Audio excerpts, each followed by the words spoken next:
Saya tak mampu nak cerita tentang kehebatan ayat ini. Ayat firman Allah semua hebat belaka. Tetapi pengalaman saya sendiri dan pengalaman orang yang datang bercerita kepada saya. Pak cik, mak cik, orang yang begitu, orang begini. Kalau saya pergi ceramah, ramai yang datang cerita satu persatu.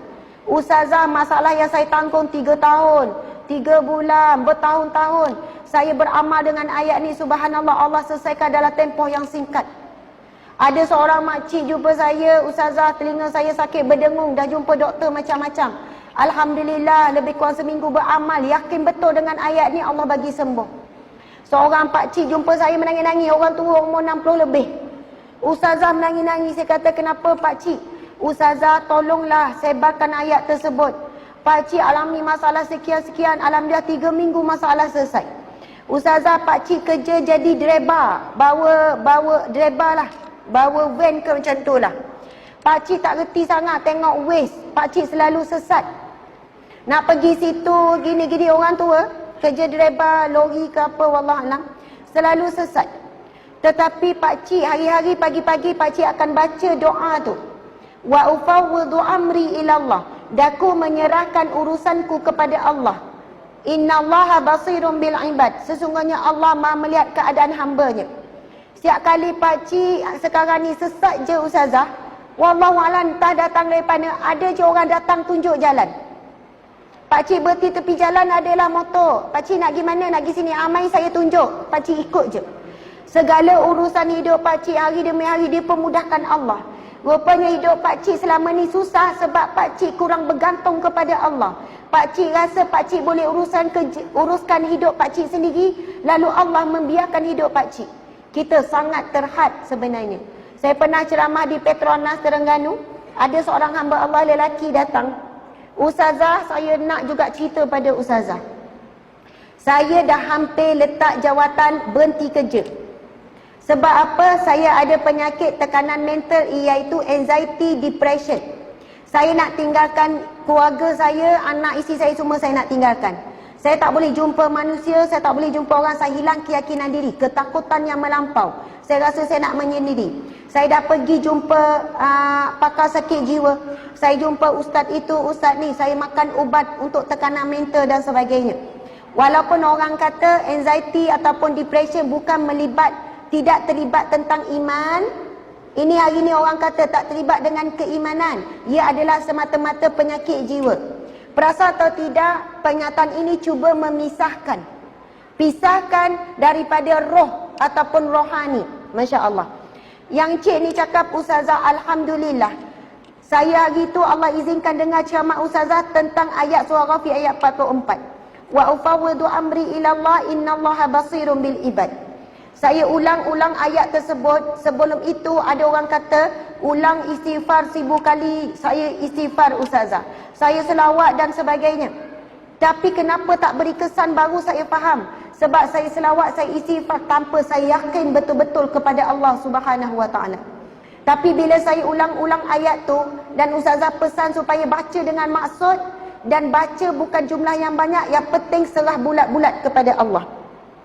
Bila saya baca wa ufawwidu amri ilallah, daku menyerahkan urusanku, kesakitanku, masalahku kepada Allah. Innallaha basirun bil ibad. Sesungguhnya Allah Maha melihat keadaan hamba-Nya. Bila saya ulang-ulang Ustazah, masuk ke dalam hati saya. Doktor pakar sakit jiwa, dia cuba rawat saya, tapi dia tak tahu bagaimana sakitnya saya. Saya terangkan, dia memang faham, tetapi dia tak boleh rasa apa saya rasa. Isteri saya menangis tengok saya sakit, tetapi isteri saya tak faham bagaimana saya sakit. Tak tahu nak cerita bagaimana perasaan saya. Tapi bila saya sebut innallaha basirun bil ibad, sesungguhnya Allah Maha melihat keadaan hamba-Nya, ketika itu saya boleh rasakan Allah sangat memahami saya.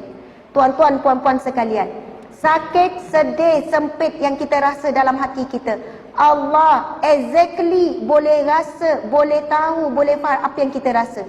Sebab rasa itu sendiri juga adalah makhluk Allah Subhanahu Wa Taala, yang Allah berikan sifat rasa itu dalam diri kita. Bila kita sebut innallaha basirun bil ibad, Allah Maha melihat, Manusia boleh lihat kita sakit, doktor boleh bagi ubat untuk kurangkan kita sakit, tapi doktor tak boleh rasa sakit yang kita alami. Tapi Allah betul-betul boleh rasa. Allah betul-betul maha mengetahui. Bukan Allah rasa, tapi Allah mengetahui bagaimana sakit kita. Jadi ayat itu sebenarnya ia membantu kita tawakal penuh kepada Allah Subhanahu Wa Taala. Di sana ulama menyebutkan selama mana seorang hamba berdoa dengan yakin kepada Allah, tak ada ragu-ragu sedikit pun, selama itu doa pasti akan dimakbulkan oleh Allah Subhanahu Wa Taala. Masalah kita hari ini, contoh kita berdoa, ya Allah, berilah hidayah kepada suamiku agar dia pergi solat berjemaah 5 waktu di masjid. Tapi terlintas dalam hati kita, ada harapan ke? Faham tak? Kita ada rasa ragu-ragu.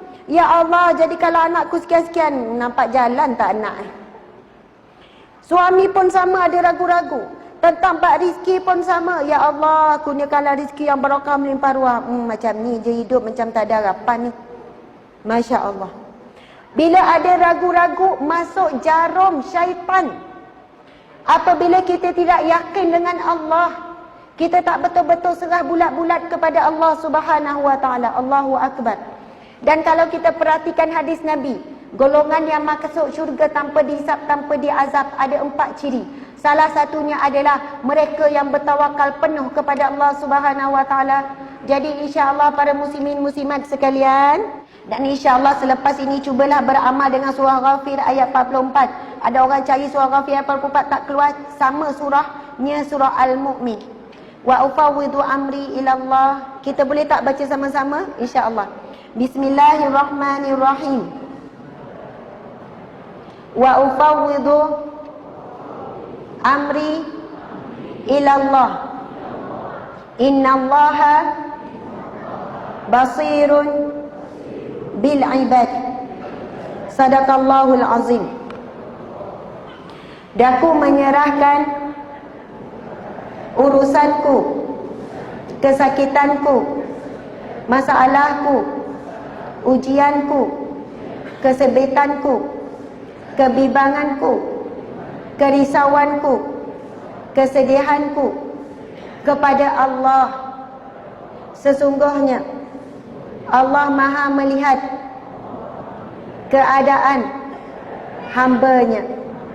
Amin ya rabbal alamin. Sadaqallahul azim. Subhanallah.